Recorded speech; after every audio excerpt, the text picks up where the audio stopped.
Salam sejahtera dan kasih Tuhan kita Yesus Kristus. Hari ini saya akan mengajak kita untuk melihat satu bagian firman Tuhan yang terambil dari Bilangan pasal 21 ayat 4 sampai yang ke-9.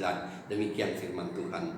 Sesudah mereka berangkat dari Gunung Hor, berjalan ke arah Laut Tebrau untuk mengelilingi tanah Edom, maka bangsa itu tidak dapat lagi menahan hatinya di tengah jalan. Lalu mereka berkata-kata melawan Allah dan Musa, "Mengapa kamu memimpin kami keluar dari Mesir, supaya kami mati di padang gurun ini? Sebab di sini tidak ada roti dan tidak ada air, dan akan makanan hambar ini kami telah muak." Lalu Tuhan menyuruh ular-ular tedung ke antara bangsa itu, yang memagut mereka sehingga banyak dari orang Israel yang mati. Kemudian datanglah bangsa itu mendapatkan Musa dan berkata, "Kami telah berdosa, sebab kami berkata-kata melawan Tuhan dan engkau. Berdoalah kepada Tuhan supaya dijauhkannya ular-ular ini daripada kami." Lalu Musa berdoa untuk bangsa itu. Maka berfirmanlah Tuhan kepada Musa, "Buatlah ular tedung dan taruhlah itu pada sebuah tiang, maka setiap orang yang terbagut jika ia melihatnya akan tetap hidup." Lalu Musa membuat ular tembaga dan menaruhnya pada sebuah tiang, maka jika seorang dibagut ular dan ia memandang kepada ular tembaga itu, tetaplah ia hidup. Kembali lagi kita melihat orang Israel bersungut-sungut. Sering kita melihat bangsa Israel bersungut-sungut, tapi biasanya mereka bersungut-sungut kepada Musa atau Harun. Tapi kita lihat kali ini mereka bersungut-sungut dan dengan kata-katanya mereka melawan Allah dan Musa. Jadi ini adalah hal yang serius. Kenapa mereka sampai melakukan hal ini? Kenapa mereka bersungut-sungut sedemikian rupa?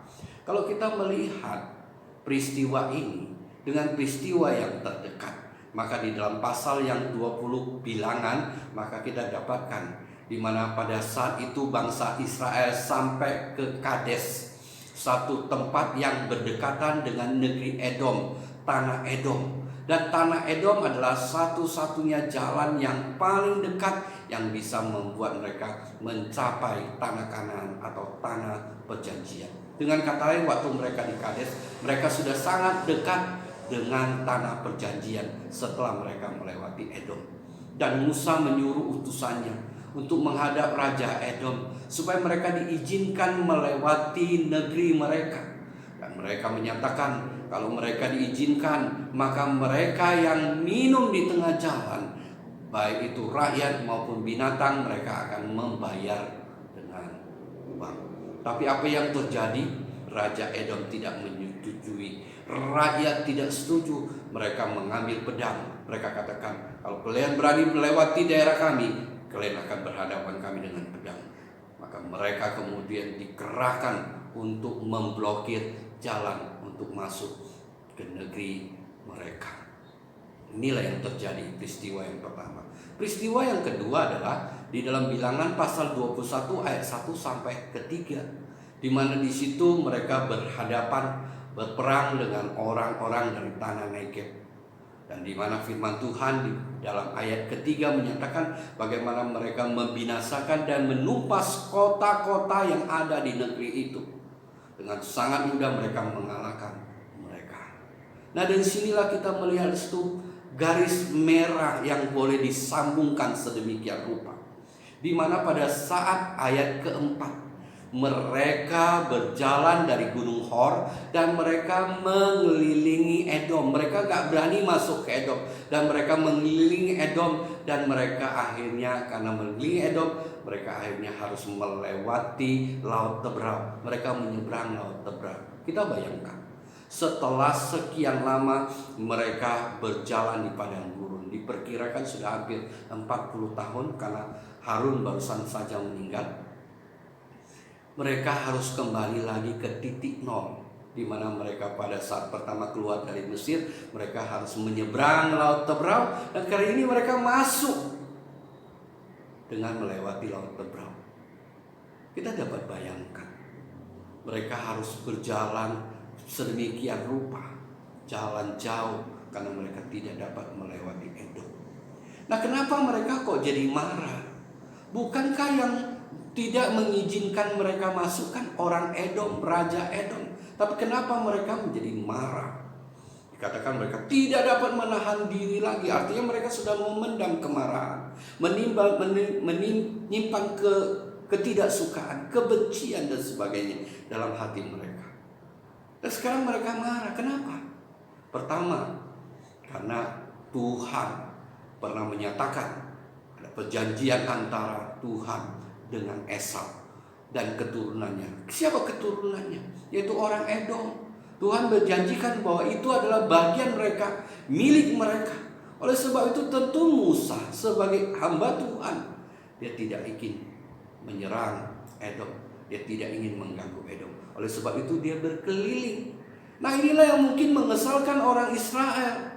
Karena mereka merasa orang-orang negeri Negeb aja mereka bisa kalahkan dengan mudah. Kota-kota mereka bisa kalahkan, mereka bisa binasakan mereka. Apalagi hanya sekedar negeri Edom, tanah Edom. Tentu akan mudah. Dan itulah yang membuat mereka kesal, barangkali kita bisa lihat di situ. Tapi ada satu hal yang mereka lupakan, bahwa mereka bisa mengalahkan orang-orang yang ada di negeri Negeb. Itu bukan karena mereka hebat, kan? Bukan karena mereka kuat, tapi karena pertolongan Tuhan yang memberikan kemenangan kepada mereka. Karena kalau kita perhatikan di dalam ayat pertama, justru mereka kalah. Dengan kekuatan mereka, mereka kalah dengan orang-orang Negeb. Bahkan mereka ada sebagian yang ditangkap, dijadikan tawanan oleh mereka. Jadi semua karena pertolongan Tuhan. Tapi kali ini karena mereka disuruh mengelilingi Edom dan tidak boleh masuk ke negeri Edom, mereka jadi marah. Tapi kalau kita melihat lebih jauh, apakah ini yang menjadi penyebab utama? Dikatakan mereka menahan diri, menahan hati untuk tidak berbantah, untuk tidak bersungut. Tapi kali ini mereka karena tidak tahan lagi, mereka bersungut-sungut melawan Tuhan dan Musa dengan kata-kata mereka. Apakah ini yang menjadi penyebab utama? Bukan ini penyebab utama. Ini hanya sekedar pemicu. Tapi penyebab utama dapat kita lihat di dalam ayat kelima melalui apa yang mereka katakan. Mereka mengatakan, kenapa engkau memimpin kami keluar dari Mesir, yang membuat kami binasa di padang gurun? Tidak ada roti, tidak ada air, dan makanan yang hambar ini kami sudah muak. Itu mereka katakan.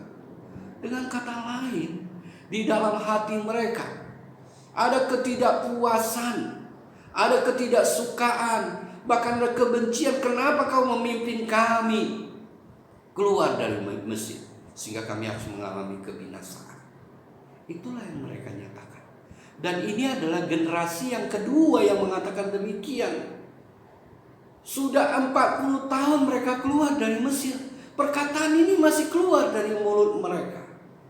Kalau kita lihat lagi kepada sejarah, maka kita dapatkan kenapa kok mereka bisa keluar dari Mesir. Bukankah mereka yang berteriak-teriak meminta tolong kepada Tuhan? Bahkan mereka mengerang firman Tuhan katakan. Setelah 400 tahun mereka terus-menerus mengalami penderitaan itu. Terus berulang kali mereka berteriak. Bahkan sampai suatu ketika mereka mengerang. Bukankah 400 tahun membuat mereka terbiasa? Mengapa mereka mengerang? Karena penderitaan begitu luar biasa. Mereka bukan hanya berbudak, dijadikan budak, tapi mereka juga disuruh kerja paksa dengan penganiayaan-penganiayaan yang harus mereka dapatkan, baik secara fisik maupun secara mental oleh orang Mesir. Itulah yang membuat mereka berteriak-teriak kepada Tuhan minta tolong, membuat mereka mengerang kepada Tuhan untuk menolong mereka. Dan saat itulah Tuhan memanggil Musa untuk memimpin bangsa Israel keluar dari Mesir. Dengan tangan yang kuat Tuhan memimpin bangsa ini. Firaun yang tidak mengizinkan mereka akhirnya harus mengizinkan mereka keluar dari tangan Mesir dengan 10 tulah yang mereka hadapi, orang Mesir hadapi. Dan akhirnya mereka diizinkan keluar. Dan tak kala mereka dikejar oleh orang Mesir, Tuhan membelah laut Tebrau, sehingga mereka boleh berjalan di tempat yang kering. Dan orang-orang Mesir yang menyusul mereka timpa oleh air laut Tebrau, dan mereka semua mati bergelimpangan di pantai. Kita melihat bagaimana Tuhan menolong mereka keluar dari Mesir. Tetapi kita melihat mereka tidak pernah bersyukur, mereka tidak pernah berterima kasih. Kalau ada kesulitan sedikit, mereka banding-bandingkan dengan Mesir. Mereka mengatakan bahwa di Mesir enak, ada bawang pre, ada daun bawang, ada daging yang dapat mereka langsung cucu dari kuali. Mereka katakan enak di Mesir. Mereka lupa di Mesir mereka begitu menderita, mereka begitu susahnya. Mereka lupa semua itu. Tapi tak kalah ada sedikit kesulitan, mereka membanding-bandingkan seolah-olah di Mesir itu enak. Benarkah begitu? Mereka dapatkan itu paling setahun sekali. Tak kalau orang Mesir melakukan penyembahan berhala ulang tahun daripada dewa-dewa mereka. Sisa-sisa makanan yang mereka sudah makan, mereka berikan kepada orang Israel. Tapi begitulah orang Israel. Mereka tidak bersyukur kepada Tuhan, tidak berterima kasih, tetapi selalu bersungut-sungut. Dan kemudian dia mengatakan bahwa engkau membiarkan kami mati di padang gurun. Memang Tuhan memimpin mereka untuk keliling, tidak langsung menuju ke tanah Kanaan, tidak langsung menuju tanah perjanjian. Tuhan bawa mereka keliling. Tujuannya apa? Karena mereka 400 tahun sudah diperbudak menjadi bangsa budak, mental budak. Jadi Tuhan harus bentuk dulu hati jiwa mereka supaya tidak lagi bermental budak. Dan kemudian melalui pengalaman demi pengalaman berkeliling, mereka dipersiapkan untuk menjadi prajurit yang tangguh. Itulah rencana Tuhan. Tapi kalau mereka sampai 40 tahun berkeliling-keliling di padang gurun, bukankah tercatat bagaimana mereka melakukan kejahatan dalam hidup mereka? Mereka tidak mau dipimpin. Mereka tidak mau dipimpin oleh Musa yang notabene adalah hamba Tuhan yang Tuhan utus untuk memimpin mereka. Mereka tidak mau dipimpin. Mereka suka melawan, mereka suka berbantahan, mereka memberontak. Dan Musa berapa kali hampir mereka bunuh. Jadi kita melihat kejahatan dan dosa mereka lah yang membuat mereka berkeliling-keliling di padang gurun. Dan akhirnya harus mati berhamparan di padang gurun itu. Tapi ini terlupakan oleh mereka. Dan kemudian mereka mempermasalahkan, tidak ada roti, tidak ada air, makanan hambar ini kami sudah muak, kata mereka. Ini sangat serius sekali pernyataan mereka. Mereka lupa bagaimana Tuhan memelihara mereka dengan kasih-Nya, kuasa-Nya, menyatakan kemuliaan bagi mereka. Tidak ada bangsa yang mengalami hal yang begitu luar biasa dari Allah, hanya mereka. Tapi mereka tidak tahu bersyukur, mereka tidak tahu berterima kasih. Bagaimana mereka dipelihara Tuhan. Pakaian mereka pakai, sandal yang mereka pakai tidak pernah rusak. Tak kala mereka membutuhkan daging, Tuhan beri mereka daging. Tak kala mereka butuh air, Tuhan sediakan air. Melalui batu karang, Tuhan curahkan air yang berlimpah-limpah untuk mereka minum, untuk mereka dipuaskan. Bagaimana Tuhan memelihara mereka sedemikian rupa. Dan tiap-tiap hari Tuhan menyediakan makanan yang sehat, makanan yang enak, yaitu mana. Yang dikatakan makanan itu seperti ketumbar yang enak, yang rasanya seperti madu, yang mereka dapat olah menjadi berbagai macam makanan. Tapi kita melihat tidak ada terima kasih, tidak ada rasa syukur di dalam hidup mereka atas pemeliharaan Tuhan, berkat Tuhan yang begitu luar biasa dalam hidup mereka. Bahkan hari ini mereka bersungut-sungut dan mereka terang-terangan dengan kata-kata mereka melawan Allah dan melawan Musa dengan kata-kata mereka. Kenapa ini bisa terjadi? Ini adalah generasi kedua yang sudah mengalami begitu luar biasa berkat Tuhan, kasih Tuhan, kuasa Tuhan.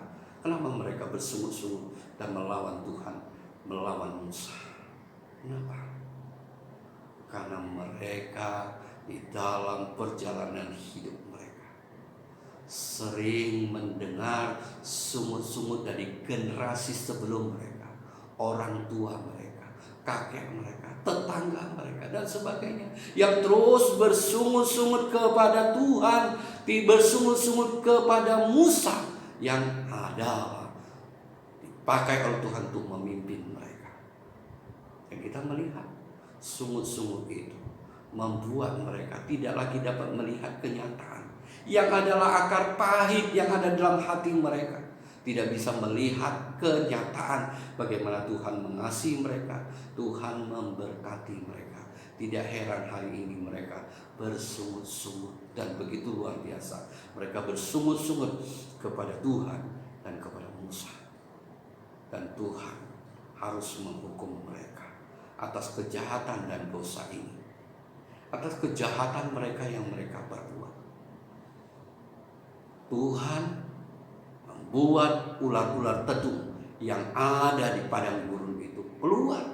Selama ini padang gurun itu memang dipenuhi dengan ular-ular semacam ini, tetapi selama ini Tuhan pelihara mereka dan tidak ada ular tedung ini yang memagut mereka. Tapi hari ini Tuhan menyuruh ular-ular tedung ini keluar untuk memagut mereka. Satu ular yang sangat berbisa, ular yang disebut ular berapi, berwarna merah, yang sangat berbisa, dan orang yang dipagut tidak lama kemudian pasti akan mati, di mana mereka mengalami kepanasan yang luar biasa yang membuat mereka haus, dan mereka minum air itu tidak dapat memuaskan dahaga mereka. Mereka terus merasa panas dan akhirnya mereka harus mati. Dan firman Tuhan menyatakan begitu banyak orang Israel mati karena dipagut oleh orang ular ini. Dan kita melihat orang Israel segera menyadari akan dosa mereka dan meminta Musa untuk berdoa bagi mereka. Mereka mengatakan mereka sudah bersalah dengan kata-katanya, dengan melawan Tuhan dan melawan Musa. Mereka segera menyadari. Ini menjadi satu indikasi sebenarnya mereka pun sadar bahwa generasi sebelumnya orang tua mereka mengalami masalah, kesulitan, kesusahan selama 40 tahun dan mati di padang gurun. Sebenarnya ada karena kejahatan dan dosa mereka. Tetapi akar pahit yang begitu rupa yang membuat mereka menjadi benci, tidak suka, marah dan sebagainya menguasai hati mereka, sehingga mereka tidak dapat melihat akan kebaikan dan kasih Tuhan. Mereka tidak dapat melihat bagaimana setianya Musa melayani mereka dengan kasih. Dan hari ini mereka meminta Musa berdoa untuk mereka. Dan kita tahu Musa adalah orang yang penuh dengan kemurahan hati, dan dia berdoa untuk mereka. Mereka minta supaya Musa berdoa supaya ular ini berlalu. Tapi Tuhan punya rencana yang lain. Bukan ular ini berlalu, tapi Tuhan menyuruh Musa untuk membuat ular dari tembaga dan menaruhnya pada sebuah tiang supaya dapat dilihat dari tempat yang jauh. Tiang yang tinggi yang dapat dilihat. Dan setiap orang yang melihat, firman Tuhan katakan, dia akan sembuh, dia akan dipulihkan, dia akan selamat dari kematian. Ini mengingatkan kita perkataan Tuhan Yesus kepada Nikodemus di dalam Yohanes 3 ayat 14, 15, bahkan 16. Tuhan mengatakan seperti Musa meninggikan ular tembaga di padang gurun, demikian anak manusia harus ditinggikan. Dan siapa yang percaya, dia akan selamat. Karena begitu besar kasih Allah akan dunia ini, sehingga termanungkan anaknya yang tunggal, supaya setiap orang yang percaya kepadanya tidak binasa, melainkan beroleh hidup yang kekal. Bangsa Israel pada saat itu diperkirakan berjumlah lebih daripada 2 juta orang. Satu jumlah yang banyak. Artinya mereka memenuhi tempat yang luasnya tentu luas. Untuk melihat ular tembaga walaupun ditinggikan, tentu mereka harus secara khusus untuk pergi ke tempat itu. Bukan tidak bisa sambil lalu. Mereka harus secara khusus datang kepada ular tembaga itu untuk melihat.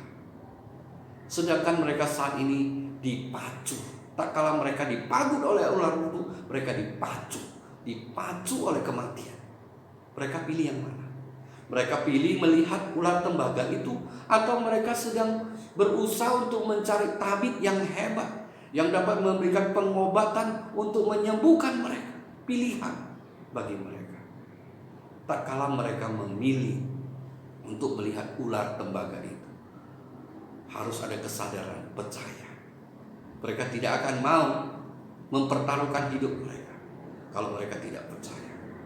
Itulah yang diperlihatkan melalui firman Tuhan ini. Kasih karunia melalui percaya.